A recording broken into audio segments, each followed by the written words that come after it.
morning. Oh, good morning, good afternoon, good day to you wherever in the world you are. This is one chap, and there's another one. My chappy name is Christian, and who are you? My name is Brett. I've been called worse, but today is a lucky day. Why is that? Is lucky? Lucky because this is episode number 8, or as our wonderful Chinese colleagues might say, 小小吧. Lucky or 幸运吧. Ba is number 8, means wealth, luckiness, this kind of stuff, Oh, you came prepared. I love it. This is nice. Yes, lucky number 8. So we wish prosperity and wealth upon all of you. Yes. And all of you, including us, right? Absolutely. Yeah, we're fine. We're as long as it's not just monetary wealth, it is spiritual, family, all that kind of stuff. That is the importance of wealth, right? The rest supports it. Yes, I would agree. So the economic wealth is a byproduct of your inner Zen, if you will. I'm mixing spirituality philosophies here. Absolutely. Hello, everybody. Two Chaps, Many Cultures. Welcome back, everybody. Happy to have you here. Happy to see your lit up faces this morning. Brett, you're in a good mood. I love it. We guys are broadcasting from 2 different locations in case you haven't noticed yet. So we're even in different time zones. So sometimes when we come on, that's the first time we speak on that very day. And today is one of those days. So we're still under the week's umbrella of what? Coaching. Right. Some of you may have gotten an email in your inbox this morning from us that refer to that. So if you're here because of that email, good on you. If you're here because you like us anyway, even better. And I have to share a quick personal story that I didn't prepare Brett for. So I am fighting a battle with myself. I have been in the last couple of weeks with the COVID craziness, and the battle is with where my attention wants to go. And battle may be a strong word. However, I am coaching myself and allowing people in my close circles, including my family, to help me redirect my attention where it's probably best or where it's better serving me. And I noticed this again last night as I was scrolling through social media, that it seems to be social media, no matter which tool you use, and you're watching us on one of the social media tools, no matter which one you're choosing, it tends to be about scoring points against each other and not so much about having a discourse or an exchange of ideas and thoughts and finding a best way forward. And while I'm all about having a civil discourse or having a conversation with people that I disagree with or that are different from me in order to hopefully learn something from them and broaden my view, I find myself sometimes what's the word of the season? I find myself triggered to respond, right? And the suppressing or suspending that urge to immediately respond, or suspending that urge to have a feeling come up because I disagree with somebody, is a practice that I continuously practice, that it's a continuous practice, and it's not always easy. So that, full disclosure, so last night I lost my marbles because I'm like, ugh. And this was an hour after I had a coaching call with one of my clients. A coaching call with one of my clients who is also not quite sure how to deal with what's going on in his company and in his family and the health situation. So why am I saying this? Because coaching can take many facets. It's the stories you either tell yourself or allow others to tell you, or the not stories, the thought impulses that you allow to to get to you. And sometimes, that's why I said it's a battle, sometimes those thought impulses are not serving me. So that's why one of my favorite coaching questions that I've been getting from my coaches, or that I've been using with coachees, is, so how is this particular behavior serving you? How is it getting you closer to where you want to be? What's one of your favorite coaching questions, Brett? And I'm going to pull this up because I think I prepared it. Yes, I think you did. Pre-prepared, like the kitchen. We prepared one earlier. Didn't Julia Giles do that? Magically pull it out of the oven. We prepared one earlier. Well, where did that come from? She said 8 hours in the oven. Now it's done. Absolutely.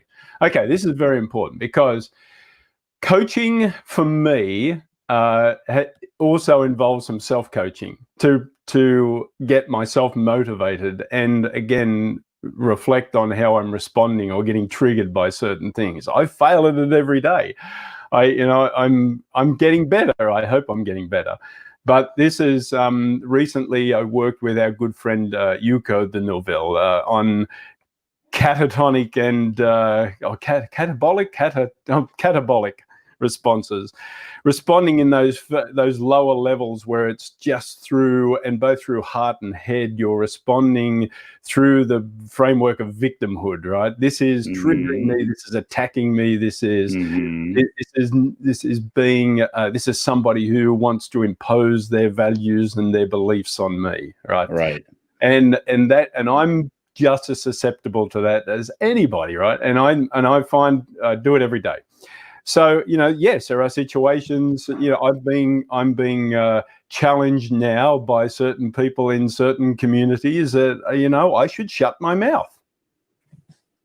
Good, that's fine. It makes them, what I'm saying makes them uncomfortable. That's fine, good. It should make you feel uncomfortable. The unlike button, the unfriend button is there. It's fine, right? But I reflected on this last night, and I want to, rather than be condescending, because I wrote a post about this the other day, I can sometimes bring a sarcastic condescension to my approach. That doesn't serve anybody. I've failed people when I've done that. I've failed myself when I've done that. So it's not serving me. None of that is serving me. So what I've kind of tried to, now what I'm going to try and do is just get to the point where I'm happy to have these conversations with people directly. I've got people say, and I say, reach out to me directly. Reach out to me directly. Now, the conversation will still be uncomfortable. I will make it uncomfortable for me and them, and that's necessary. But I'm not going to solve their problem. It's not up to me to do that work for them. And this is why, people of color in this current situation, I'm not going to dig into this too much, but this is an example where in this current situation that we're going through now, people are reaching out to people of color. So tell me what to do. Tell me how to be an anti-racist. It's not up to them. It shouldn't be up to them, right? And so we should do our own work. And I challenge the people, that are doing that, just as I'm doing every day. And my mindset is that the way that I think, when I look at something and say, is this serving me? After I've written this comment where I think I've been so smart and clever and condescending, it hasn't served me at all. Served me at all. Doesn't make the world any better. Doesn't take the conversation forward. So yes, that is a difficult thing. You used a word, I think, which is critical in this whole discourse, and it comes up in my coaching practice frequently. You said the word victim, and victim is a charged word, so we might be able to paraphrase it with active and passive. That's what I did with a coaching client yesterday. I asked him point blank, I said, what is it you'd rather be? Would you rather like to have life happen to you passively and feel out of control in every aspect of life that's important to you? Or would you rather take an active role and shape your life in those aspects where you have control over it? You won't have control over every aspect of your life, but would you rather feel like an active shaper of your circumstance or a passive taker of circumstance. And he immediately snapped back and said, no, I want to be active. So then the next question is, once we've established that we as human beings would rather create our fate or rather create our environment rather than be subjected to somebody else's definition of what our life should be. So once we've established that, then the next question is, well, what have you done to do that? What action have you lately taken to create that? And that's a question I have to ask myself too. So what action am I taking? One of the actions that I'm taking is this. One of the actions that Brett and I are taking is, hey, we're here together and we're doing a program, and we think we create value, and we think we raise some interesting questions, and we may ruffle somebody's feathers, and we may answer somebody's questions, whatever it is. We came here without a big agenda. However, we wanted to take action. We wanted to show face and be available for a civil discourse. So that's one of the actions we decided to take. So ask yourself that question. What action are you taking? What action are you taking specifically to shape your circumstance rather than having it happen to you, rather than being a victim? And hi, Janet. Thank you for being on, and from Central Florida. I hope the weather is awesome down there. So it's good in Florida. By the way, let's bring up that hello from Janet real quick. Janet is working closely with another fellow who's doing a lot of live programs these last couple of weeks. Janet works with Ben Cross, who works in the global mobility arena, and does a lot of LinkedIn and Facebook and YouTube lives around, well, the craziness of our times as it pertains to employee relocation. So good to see you, Janet. Say hi to Ben. So what actions are we taking in order to shape our environment? Would you rather be a victim, or would you rather be somebody who creates it? That's one of the questions I typically challenge coachees with once I have built a relationship with them that I feel comfortable, or that I feel comfortable enough to make them uncomfortable with that question. Yeah. And you've also got to, this is what I'm saying to people, is that I'm coaching you not because I know it all, but because I've learnt it and I've learnt my own responses to it. Doesn't mean you respond in the same way, but it is. And now those 2 levels then go into the next 5 levels that bring a little bit more of a kind of a contemplative approach to it. That is not grounded in victimhood. It's grounded in opportunity. It's grounded in sharing. It's grounded in knowledge and continued knowledge, right? And it's right to the top, where almost it can be antithetical to the process. You can get so aloof that you think you know it all. That you've got to be careful about getting too. Now, I love living in the clouds. I love looking at big ideas. I love taking on big goals and big challenges. But sometimes that can, separate. If I can see something clearly in my own mind, doesn't mean somebody else can. Right. Right. And wasn't it Socrates who said, "I know that I know nothing," or maybe one of his compatriots. I want to say it was Socrates, but all the Greek philosophy experts will crucify me if I got this wrong. But that's all right. I think it's not, as a coach, it isn't necessarily about how much you personally know about a certain subject matter. It's about how you can lead your coachee to think about their own challenges in a different way. So we tend to be very tunnel visioned. We look at our challenges one way, and we have those blinders on. And what a coach does is essentially change our point of perspective or vantage point. Say, hey, why don't you step over here for 6 feet over here? 6 feet is also now a charged term, right? So step over here a little bit and look at it from a different angle. What do you see now? Does it still look as challenging as it did before, or is it different? So we are the outside impulse giver, not necessarily the ones with the answer. We're the ones who nudge, like as we said on Monday, right? From the athletic comparison, we're the coach, the athletic coach that runs alongside of the athlete at their pace until we nudge them to do something differently. And from that introduction of a different behavior comes a different outcome. And sometimes that outcome is good, sometimes it's not. If it's not, then we assess and course correct. There's no foolproof life formula. I haven't discovered it yet. Neither did Einstein.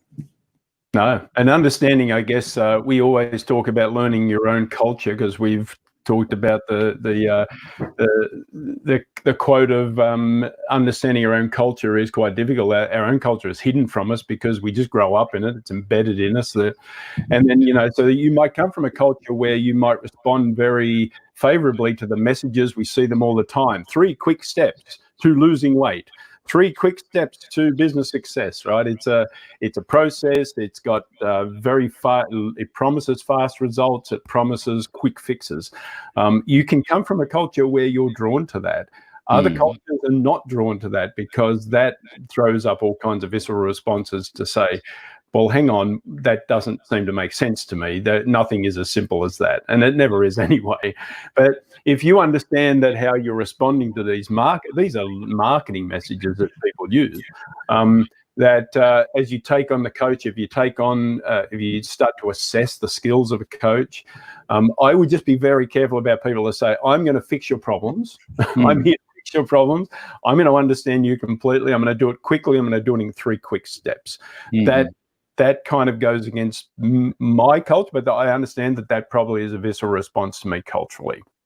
Well, I think most coaches who are professionally trained coaches or who underwent some sort of licensing and certification process will probably tell you that the word understand is a dangerous one in this context, because by saying I understand, we create the illusion that we are able to see the coachee's challenges through their own eyes, from their vantage point, with their own emotions and thought processes, which, let's be honest, we can't. So I'm careful. I correct myself sometimes when I use the word understand in the wrong context. I don't understand what Brett is feeling, because I am not Brett. So I can relate to that perhaps, and I can appreciate that he feels a certain way. Do I really understand?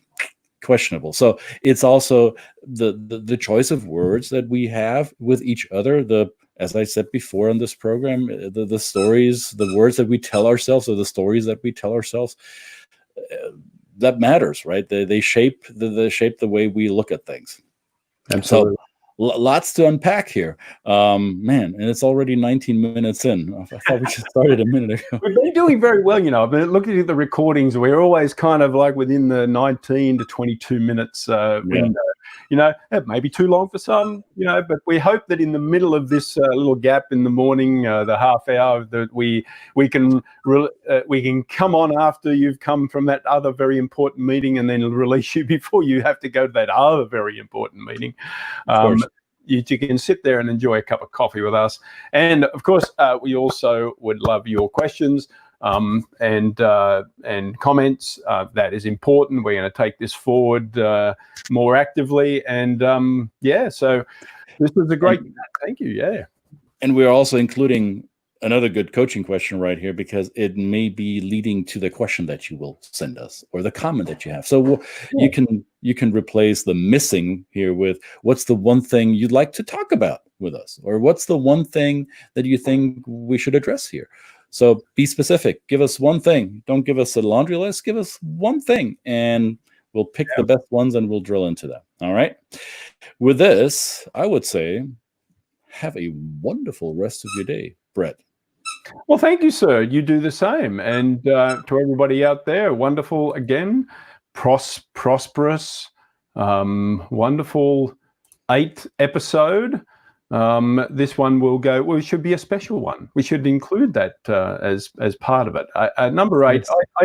When I learned the importance of number 8 to Chinese people, I find myself now looking at things in number 8. You like the number 7. I like the number 8. Oh, I like all numbers. Well, all numbers are good. Yes. All right. Thanks for watching, everybody. See you later. Take care. Bye.